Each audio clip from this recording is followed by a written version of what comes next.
So as a top rower, Yeah. yeah, for example, usually when I try to top row someone and he has a good cup, See what you did there? yeah, You grabbed me.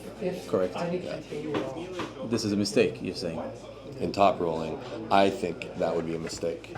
In top rolling, you want the other person to grab you first. Okay, so let's say I just put my hand here and This you is grab where- me. Right.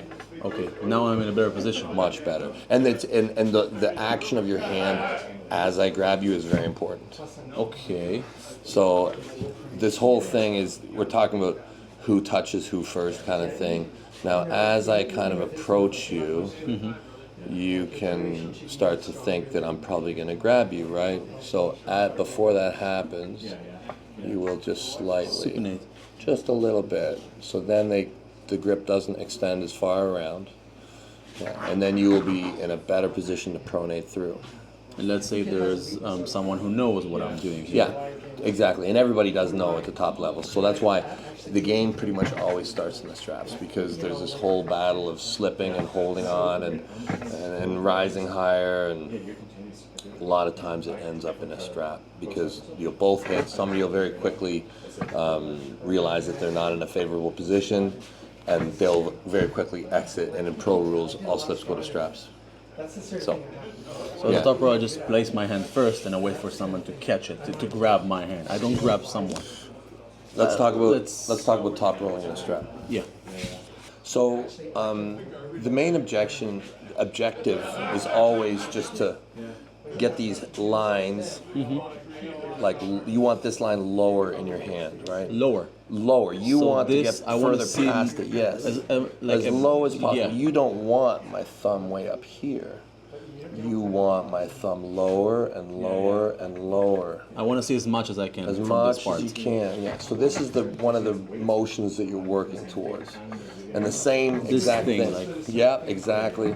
There's a many ways to get there, but yeah. And then on this side, same thing, you see? Right? Correct. And you are trying to get up. I'm trying to get higher, Higher. on yours, Higher and higher. and lower higher. on mine. Exactly. Okay. So when you talk about top rolling, it's much just easier to do when you have these advantages in your hand, you see? And now- like now I'm favorable, right? So I can control the hand much better. So again, I have to go as lower as I can here, and as higher as I can. People think so much Here. of the action of the top roll. The action of the top roll is to pull up, to cup your wrist, to pronate through.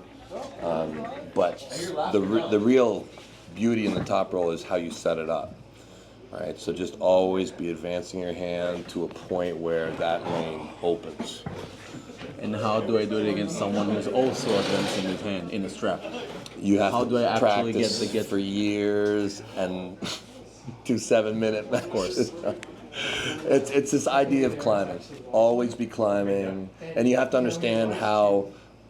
If he does the same thing as you, what do you do? If he reacts to you, how do you react to what he's doing? The most difficult style to counter off of is this rising style, in my opinion.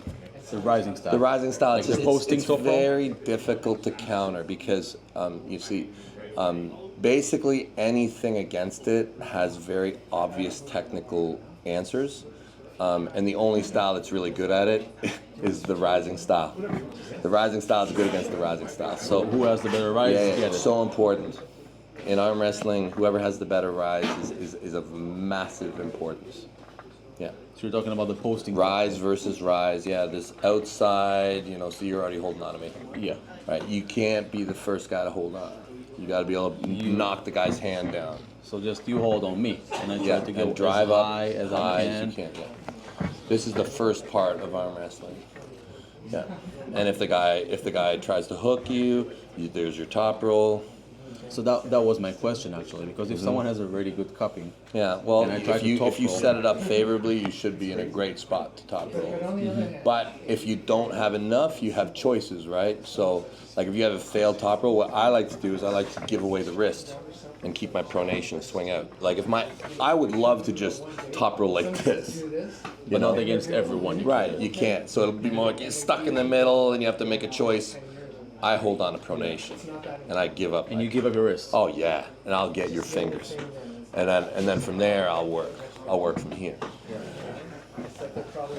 So I don't have always to fight for my wrist. Look, I can lose it if I different want. people. I don't care about my wrist. I'll give it up on purpose to come through the back way. This kickback you were talking Yeah, you can have. Yeah, to me, the wrist is a great choice to give away. A lot of people need their wrist. A lot of people use their wrist. Having the wrist is super powerful. If you can bend your wrist, you're probably gonna smoke the guy. It's just when you're fighting over very little pieces, the wrist is a big piece. It's a big piece. This high up pronation stuff is hard to, hard to find. Yeah. And in the referee grip, let's say we have a referee right here, and we are strapped, and I want to get the best position possible in my top roll, and you as well. You want to get the best position possible. So how do I make sure the referee I stay by the rules? So much of it is just best thought, setup. like you see it, you envision it, like so you're in the grip with the person. You see how like right now there's no pressure? Correct. Okay, now we're in a referee's grip, right? There will be a lot of pressure. Do you see already there's pressure? Very little pressure, but the pressure's leading, and there's nothing really that's been perceived, but right now I'm leading you a certain way. You feel it? A bit, yeah. Yeah. So you start to lead a person just a little bit in the way that you want them to start to move. And the thing is you're already ahead of them technically. It's very subtle and it's hard to see, but through, like I'm already out this way, you see. I felt it, yeah, you're Yeah. going. Mm-hmm. So if I only during the referee grip, during the And you rig don't grips, even have to move that much. Just It can be small- It can be even smaller. small movements. It can be so very small, almost like thought alone. Like so, here we Right are. now I climbed a bit. Yeah, and you see that I go. It's almost imperceivable, right? Almost. I didn't Right. feel nothing this time. Right. Anyways. Yeah, referee's grip just be more subtle. More subtle. Just more subtle. More, Yeah. let's say, More subtle. still it. Yeah. Use your voice to communicate. Yeah. Talk to the referee. If they're moving, say like He's moving, stopping from moving. wrist. The things you say wrist, shoulders, knuckle. Right? These are the most impactful things, right? Elbow, obviously if you list his elbow, that's completely ridiculous. But I always just say in the referee's grip, a lot of times I'm looking at knuckle, center, wrist, shoulders, right? Remind them, yeah. And is there an importance to where I put my elbow? I'd say Here, here. you want to have your elbow as forward as possible. As forward as possible. As forward as possible to get the best angle possible. For the riser. The most important battle is the up top high fight, but once that's settled, once that's in any way settled, then pull your elbow back to kind of balance it out. Yeah, but you want to have the top, so I'd say start right at the front until you know. Yeah.